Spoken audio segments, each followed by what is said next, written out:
Ils nous ont divisés. Ils ont fait de nous des pantins sans vie, sans espoir. Mais aujourd'hui, tout va changer. On ira ensemble vers ce nouvel ordre mondial.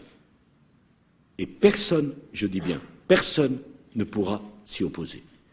Car à travers le monde, les forces au service du changement sont considérablement plus fortes que les conservatismes et les immobilismes. Et la transformation de l'Europe autour d'une vision partagée est la condition d'un nouvel ordre mondial plus stable, apaisant les rivalités des puissances. Time of change, rapid and fantastic change, bearing the secrets of nature, placing in uncertain hands new weapons for mastery and destruction. À partir de là, l'armée américaine a été fascinée à l'idée de pouvoir provoquer la météo qu'elle souhaitait, quand elle voulait et en toutes circonstances. Si des chars ennemis se dirigent vers telle région, il est possible de les embourber. Pour être sûr que telle armée va manquer de vivres, on peut provoquer une sécheresse pour détruire les cultures. Si nos avions sont bloqués au sol par le brouillard, on dégage le ciel. Et si on veut immobiliser l'aviation ennemie, on noie leur aérodrome dans le brouillard. Et le plus fort, c'est que personne ne peut nous accuser. Ce n'est pas comme une arme nucléaire qui génère des radiations dont on peut retracer la provenance. Ici, personne ne peut rien prouver. Et vous êtes porté volontaire pour cette expédition? Oui, monsieur. Pour quelle raison? Parce que j'aime l'Afrique et en même temps j'aime secourir les gens. D'autant plus les Européens qui sont ici. Pourquoi d'autant plus les Européens? Parce que les Noirs n'en valent pas la peine. Parce que les Noirs n'en valent pas la peine. Ça, je vous dis pas le contraire.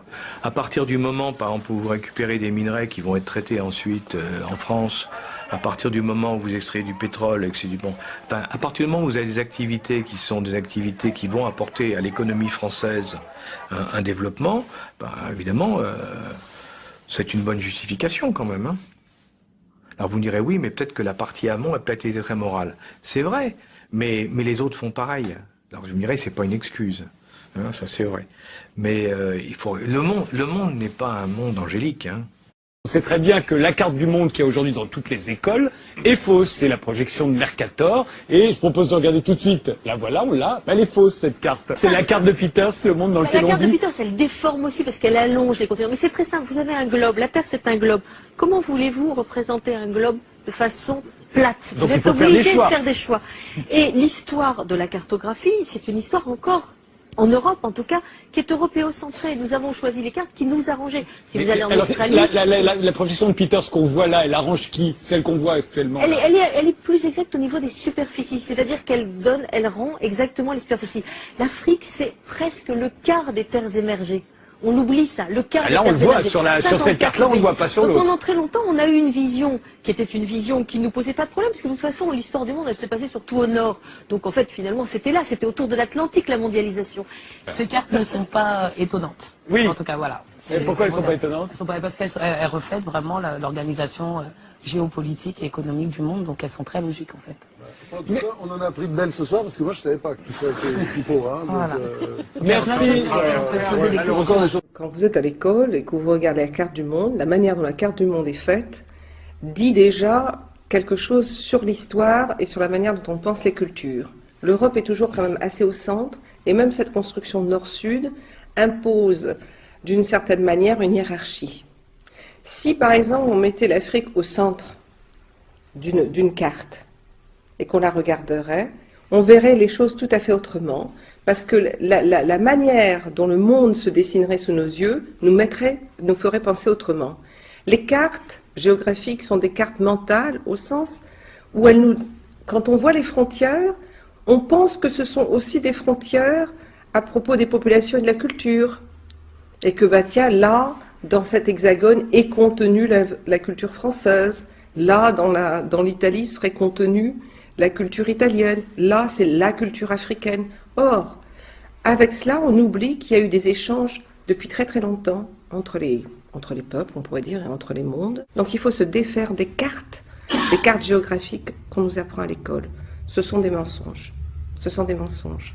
C'est comme la carte de la France. La carte de la France est un mensonge puisqu'on ne nous montre que l'Hexagone et qu'après nous apprenons qu'il y a des territoires français ailleurs dans le monde, dans le Pacifique, dans les Caraïbes, en Amérique du Sud, dans l'océan Indien, et que ce sont aussi des territoires de la République. Mais quand vous regardez ici, pour tout petit Français vivant dans l'Hexagone, la France, c'est avec la frontière avec la Belgique, puis la frontière comme ça, etc. Ça tourne.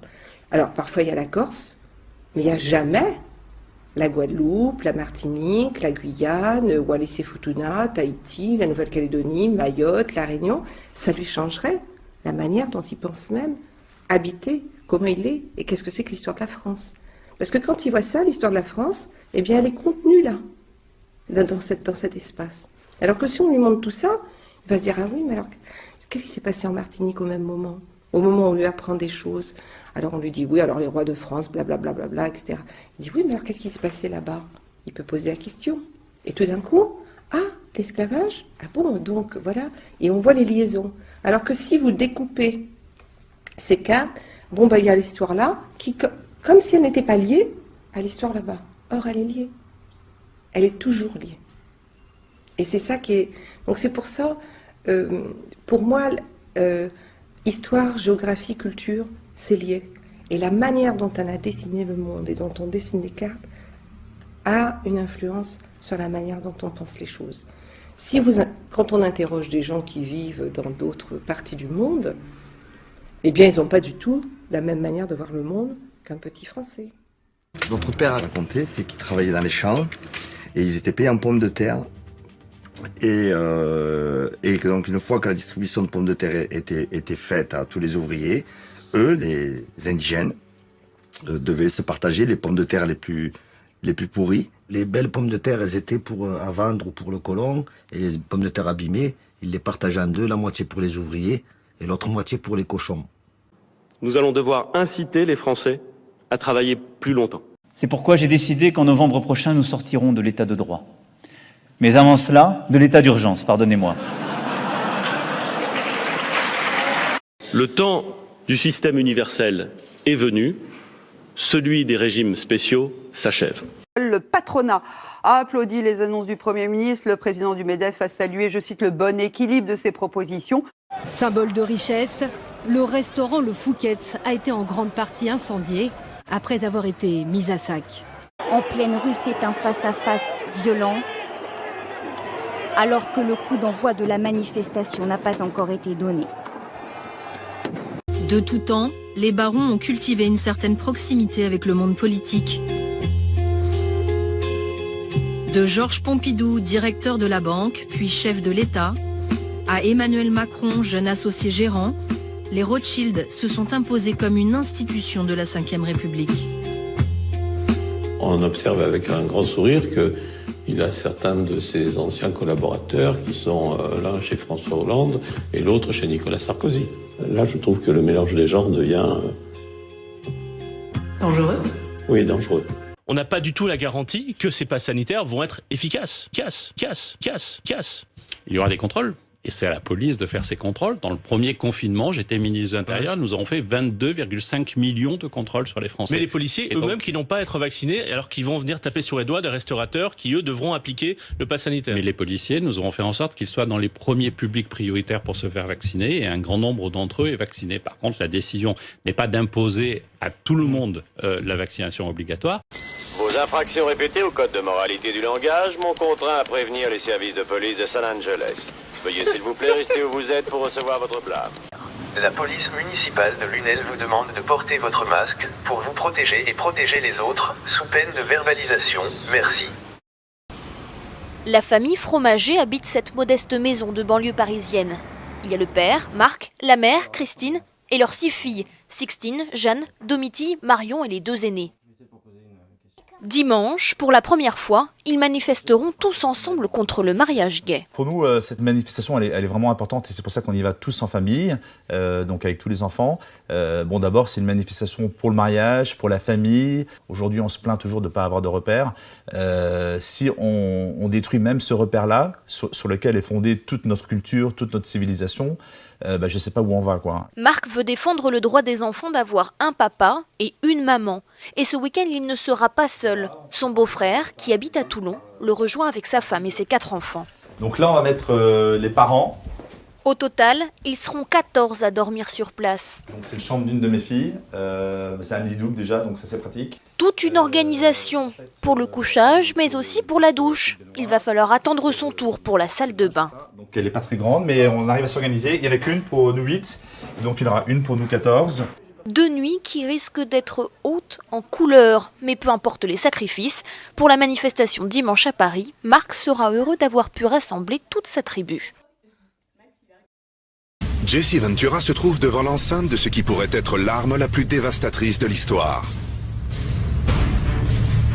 Des semaines d'enquête ont amené le gouverneur et son équipe jusqu'en Alaska, devant ce site top secret où l'armée envoie des millions de watts dans le ciel. Un site et un projet baptisé HARP. 地震兵器とか自然改変装置というのは別にアメリカだけではなくて旧ソ連も今のロシアも中国も多くの国々がですね研究開発に余念なく取り組んできた事実があります。でしかも地震あるいは津波人工的に起こすということは実は技術的には十分可能だと言われているのは国際政治軍事上においては常識化されているわけであります。そういった意味でスマトラ沖の問題にしてもそういう可能性があるということを十分踏まえた上で世界の国際政治の現実ということを捉える必要があるというのが私の基本的な考え方であります。А что, если к холоду не приспосабливаться, а попробовать уничтожить его? Утеплить север? Научиться управлять климатом? Заветная мечта человечества. Ведь почти половина только нашей страны скована вечной мерзлотой. Но возможно ли это? Хватит ли у нас сил для такого необычного дела?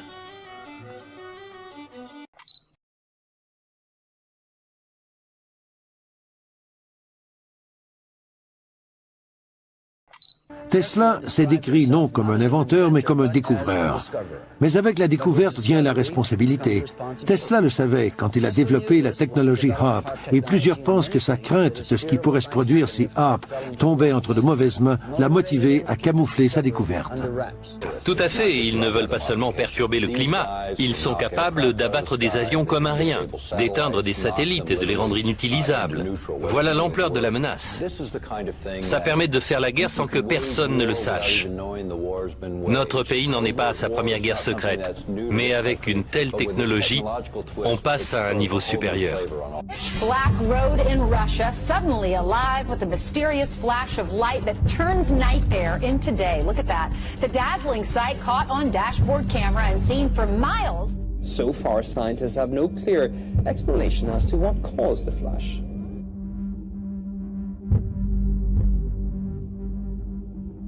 Ça permet de faire la guerre sans que personne ne le sache.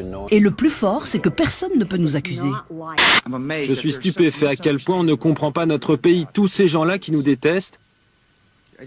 Je n'arrive pas à y croire, car je sais à quel point nous sommes bons. La preuve ? Je demande à chaque enfant vivant aux États-Unis de gagner, de donner $1 qui sera utilisé pour nourrir et soigner les enfants d'Afghanistan.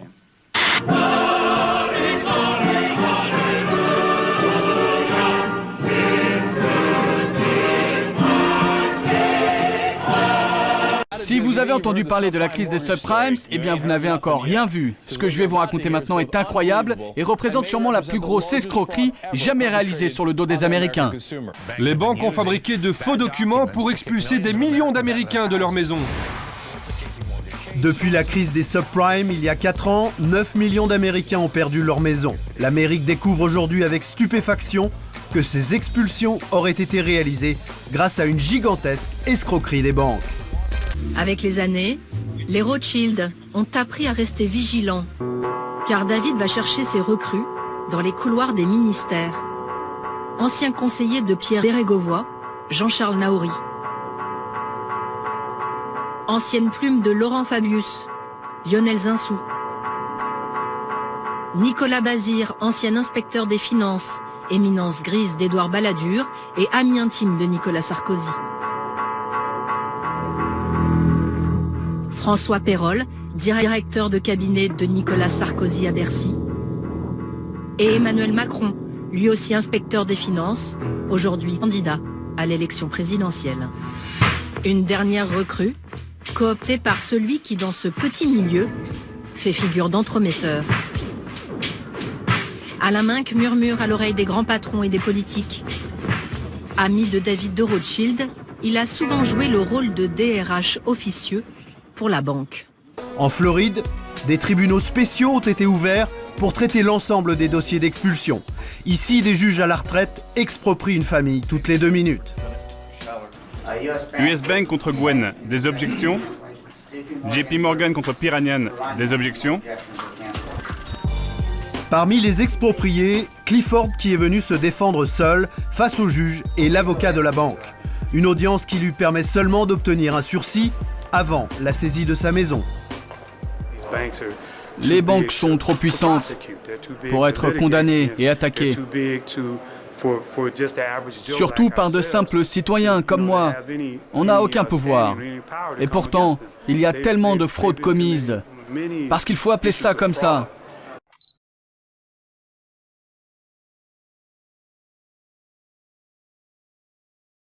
Voici la carte du grand partage de l'Afrique.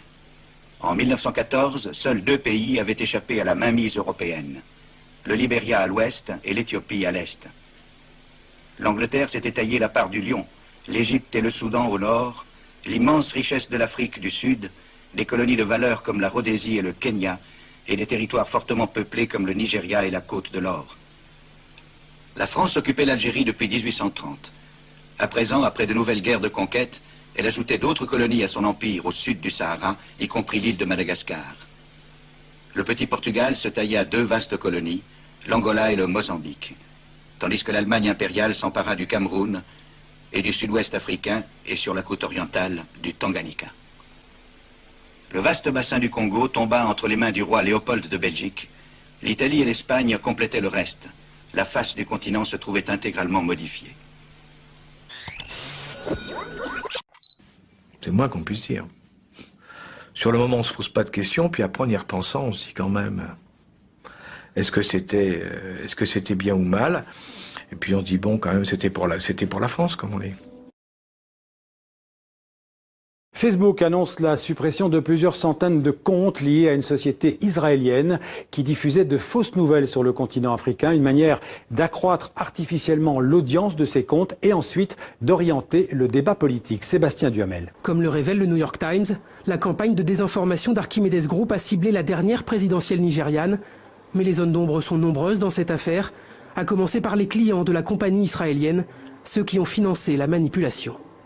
C'est un logiciel d'espionnage créé par cette société israélienne, NSO Group. Nom de code Pegasus, un outil informatique réservé aux agences gouvernementales pour lutter contre le terrorisme. Mais en fait, il serait aussi utilisé massivement contre de simples citoyens. Il va falloir aussi que le gouvernement israélien s'explique, puisque c'est lui, on le répète encore, qui à chaque fois donne le feu vert à NSO pour conclure un marché avec tel ou tel gouvernement. La RFID que vous avez parfaitement décrite comme étant une façon de reconnaître à distance un objet ou de l'identifier sans avoir lui demandé de sortir sa carte d'identité. Pour un objet, c'est rare qu'il ait une carte d'identité sur lui. C'est évident que l'essentiel des utilisations de cette technologie, au départ, porte sur la traçabilité. Tout ce que vous avez décrit, c'est la traçabilité, soit des objets, soit des personnes. À peu près partout dans la population, le fait de vouloir manipuler à cette échelle, c'est quelque chose qui aurait plutôt tendance à effrayer. Eh bien, on va passer outre. Et on risque de passer outre en jouant justement sur la peur. Je vous propose maintenant de vous plonger dans une affaire restée secrète et mystérieuse jusqu'à récemment. Les essais nucléaires français viennent de s'achever dans le Pacifique, mais saviez-vous que les toutes premières bombes atomiques françaises ont été testées au début des années 60 dans le Sahara algérien? Il faut se replonger dans le climat de cette époque. C'est la guerre froide, la France ne veut pas dépendre en matière de défense des États-Unis et elle est pressée de mettre au point sa propre bombe nucléaire. Il faut aller vite et tirer rapidement un maximum d'enseignements des essais au mépris de la sécurité. Je veux ici vous dire que la nation a une dette à l'égard de la Polynésie française. De 1966 à 1996, l'armée française a réalisé près de 200 essais nucléaires sur les atolls de Mururoa et Fangatofa. On testé la bombe en prétendant qu'elle était propre. C'était un mythe évidemment. En réalité, la zone a été irradiée et plus de 170 000 habitants soumis à des niveaux de radioactivité largement sous-évalués selon une étude récente. On n'aurait pas fait ces mêmes essais dans la Creuse ou en Bretagne. On l'a fait ici parce que c'était plus loin. On l'a fait ici parce qu'on se disait c'est perdu au milieu du Pacifique, ça n'aura pas les mêmes conséquences. Tout commence par le colonel Andrés, qui était un pied noir, qui avait un accent que je vais me permettre d'imiter de temps en temps, si vous le permettez, et qui appelait tout le monde Machin. Alors Machin, tu viens chez moi, là, tu t'assieds, et puis tu vas me faire la bombe atomique. Alors je ne comprenais pas ce que ça voulait dire, dans son bureau, tout ça. Et de fil en aiguille, j'apprends que je dois écrire un scénario sur l'explosion de la première bombe atomique française. Je me permets de lui dire que je n'ai jamais vu péter une bombe atomique, et il me répond « Je ne veux pas le savoir, il faut que tu te mettes au boulot là maintenant. Alors on va te mettre au secret militaire. Tu vas rester là où tu es, tu restes assis, tu bouges pas, tu as un joli bureau, voilà, tu restes. » Et c'était le bureau à côté du sien. Et je m'assieds devant une feuille de papier blanc avec la mission d'écrire un film sur quelque chose que je n'avais jamais vu, et j'entends qu'on frappe à la porte des coups de marteau, pam, pam, pam, pam, et c'était parce que j'étais au secret militaire, on barricade la porte, et pendant 3 semaines, je suis donc obligé de repasser à chaque fois par chez le colonel si je veux faire pipi. Alors que la bombe arrive, le bruit de la bombe arrive décalé, car on était tous en pleine euphorie dans le silence, et voilà que le son arrive.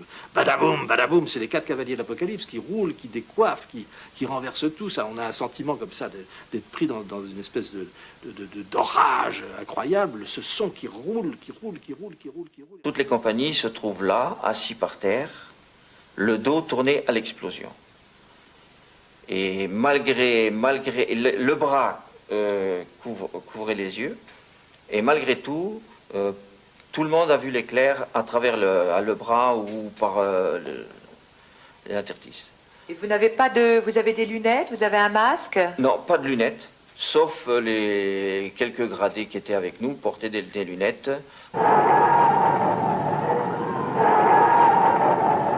Guerpin nous a dit, vous pouvez vous relever, vous pouvez regarder le champignon maintenant, étant donné que nous n'avions pas de jumelles ni de lunettes, parce qu'il n'y avait que les officiers qui avaient des lunettes adaptées, spéciales pour regarder, nous n'avions rien. Alors quand on nous a donné l'ordre de nous relever 3-4 minutes après, pour regarder le champignon, on nous a dit, ben maintenant vous pouvez aller vers le haut de la falaise pour regarder de plus près. Nous sommes tous partis au pas de course, et à un moment donné, lorsque l'onde de choc est arrivée, moi je me suis retrouvé, la même position que je courais en avant, je me suis retrouvé dans l'autre sens, comme si je revenais à mon point de départ. Et beaucoup de copains autour de moi sont tombés comme dans un champ de bataille. Il y en avait partout par terre, dans tous les sens. Des soldats surgissent dans le village de Moramanga et l'incendie. Des dizaines de prisonniers sont traînés en pleine forêt et abattus. Un haut fonctionnaire qualifie l'événement d'Oradour malgache. Il faudrait arrêter ce discours de repentance, je cite, le documentaire a beaucoup de qualité, écrit Le Figaro, mais n'oublions pas que les horreurs existaient des deux côtés, avec des attentats indépendantistes algériens, par exemple du FLN, je cite Le Figaro. Un journaliste de France Soir raconte. En 3 jours, des milliers d'indigènes sont tués. Des prisonniers malgaches sont chargés en avion et lâchés vivants au-dessus des villages dissidents, comme bombes démonstratives. Le journal estime que l'accent ne serait pas assez mis sur ce côté un peu plus équilibré. L'histoire coloniale française ne fut pas qu'une aventure haineuse, je cite toujours Le Figaro. On sert aux Français l'histoire qu'ils ont envie d'entendre. Celle d'une nation civilisatrice qui apporte génie et progrès partout où elle règne. Vous allez dire après moi. Oh! Oh! Durant les années précédentes, les Européens étaient venus pour y faire de bonnes affaires. Mais en cette fin du 19e siècle, ils voulaient davantage, bien davantage. Les anciens comptoirs de commerce avaient longtemps été un lieu de rencontre pour les commerçants maritimes européens et les Africains. Vers les années 1880, cette association entre blancs et noirs était définitivement compromise par un changement dramatique. Les Européens entreprenaient de nouvelles conquêtes au-delà des mers. Les pays industrialisés, France et Grande-Bretagne en tête, avaient commencé à envahir le continent noir, chacun espérant y trouver de nouvelles sources de matières premières pour ses usines, de nouveaux marchés pour ses produits et de nouvelles positions stratégiques face à ses rivaux. Le scénario, les costumes. La France est un pays moderne qui, en domestiquant l'atome, travaille pour la paix. Même assis de dos, je ne vous dis pas, l'éclair, lorsque la bombe a explosé, l'éclair, comment il nous a transpercés. Je me suis retrouvé, je me suis vu tout le corps intérieurement. On se voit vraiment comme dans une glace, comme dans une bassine d'eau. C'est impressionnant. Très gros déficit d'éducation sur ce sujet-là, qui en plus aujourd'hui est un peu mis sous le tapis. Et je trouve que l'État français en fait manque à son devoir en n'apprenant pas cette histoire. On n'écrit pas l'histoire avec une gomme. C'est des choses qui ne s'effacent pas. Puis j'ai appelé M. Muller qui cherchait un témoignage parce qu'il m'avait dit que il avait assisté à cette explosion atomique et qu'il avait été contaminé et que l'armée ne voulait absolument pas reconnaître en prétendant que c'est pas vrai, qu'il n'y avait pas eu d'explosion atomique, qu'il n'y avait pas eu de problème là-bas. Alors que M. Mesmer lui-même le reconnaît dans ses mémoires. C'est vrai, M. Mesmer le reconnaît lui-même. Alors c'est vraiment... C'est lamentable. C'est lamentable. C'est lamentable. On vit une époque, je sais pas, c'est au plus menteur. Au plus menteur.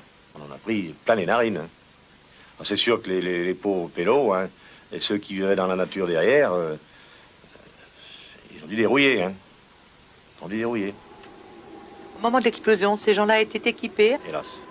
Hélas, on était peu à être équipés. Il y avait les militaires de carrière, et encore pas tous, parce que j'ai l'impression qu'ils ne se rendaient pas compte du risque qu'il y avait. Hein. J'ai l'impression qu'ils ont été surpris. Hein. Je suis candidate à la présidence de la République pour restaurer la fierté française. Des t-shirts à l'effigie de l'étudiant Macron, des mugs jeux de mots ou encore des chaussettes siglées Emmanuel et Brigitte. Voilà un signe de plus que la campagne présidentielle est lancée avec la boutique en ligne du mouvement Les Jeunes avec Macron. Parmi tous les produits décalés vendus, ce décapsuleur à 10 € est particulièrement remarqué en raison de cette photo. Oh punaise, tout s'explique. Les types sont tellement déconnectés de la vie qu'ils ouvrent un Perrier avec un décapsuleur. Un commissaire de police a été mis en examen dans l'affaire Steve Canico, une mise en examen pour homicide involontaire. Rappelez-vous, le jeune homme est porté disparu depuis le soir de la fête de la musique 2019 à Nantes. Ce soir-là, une intervention policière avait eu lieu sur un quai de la Loire. Selon un rapport du défenseur des droits paru en janvier 2017, un jeune homme noir ou arabe a une probabilité 20 fois plus élevée d'être contrôlé par la police que l'ensemble du reste de la population. Et ça, c'est un dossier extrêmement important. Au cœur des dysfonctionnements de la relation entre les musulmans et leur environnement politique en Europe, il y a cette vieille pratique coloniale, désolé, c'est les Français qui ont été les champions toutes catégories, de fabriquer la représentation politique du groupe sur lequel vous voulez maintenir votre domination. Ça s'appelait les haras, les bacharas. On fabriquait des élites administratives, bien sûr pas par le vote. Pas par le vote. On les fabriquait unilatéralement et on les décrétait représentants du groupe sur lequel on voulait garder le contrôle. La France continue à fonctionner comme ça. D'autres infos sur la chaîne Info, à vous. D'autres infos sur la chaîne Info, allez-y, dites-le. Voilà, je souhaite vraiment qu'exercer l'islam de France et que la réalité, notre avenir aura un honneur. D'accord, c'était une formule rituelle, mais bon, c'est pas grave. Merci infiniment. Hassan Chalgoumi, le journal à suivre. L'une des questions qu'on me pose le plus souvent, c'est « Pensez-vous que le pic pétrolier va déclencher une catastrophe mondiale ?» Et ma réponse, c'est que c'est déjà fait. Il y a des gens qui meurent au moment même où je vous parle, à cause du pétrole.